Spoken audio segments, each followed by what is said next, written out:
Umaga pa lang may balita na agad. Kapit, pandesal, chismis ang sahok sa bawat usap. Lahat ng galaw mo parang may kamera. Paglabas mo palang headline ka na sa kanila. Si kumare naglaba, naging issue pa. Si kumpare umuwi, may bagong chika na.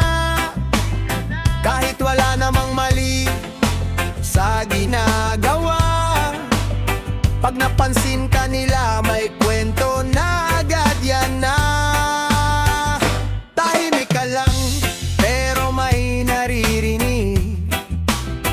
Sa likod mo may usok ng usap-usap na mabilis. Hindi mo man gusto, ikaw ang topic nila. Sa bawat keyboard mo, may dagdag eksena. Umarites sa kanto, pantay ng buong baryo. Lahat alam mo parang radyo. Kahit di ka kasama, may opinion ka.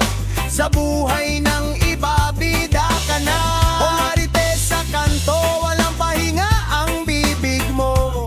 Kwento mo'y parang telenovela, pero sa totoo lang, kulang sa eksena. Sarili mong buhay, di mo na nakikita.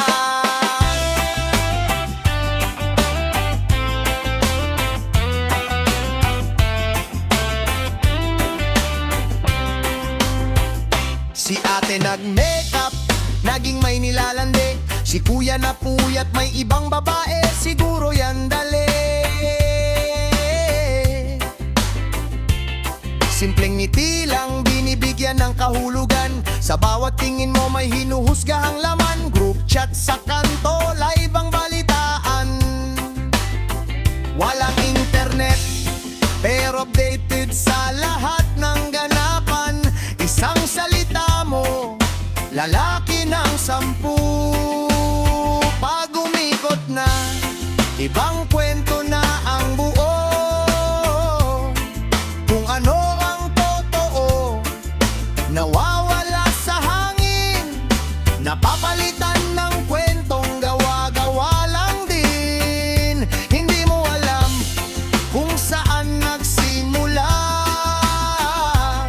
pero sa huli, ikaw ang nadadamay sa drama. Umarites sa kanto, bantay ng buong baryo. Lahat alam mo parang radyo. Kahit di ka kasama, may opinion ka. Sa buhay ng iba, bida ka na. Umarites sa kanto, walang pahinga ang bibig mo. Kwento mo'y parang telenovela, pero sa totoo lang, kulang sa eksena. Sarili mong buhay, di mo na nakikita. Oh, sana balang araw mata mo'y magbukas. Hindi lahat ng kwento dapat hinuhusgahan agad. Respeto sa kapwa, yan ang kailangan.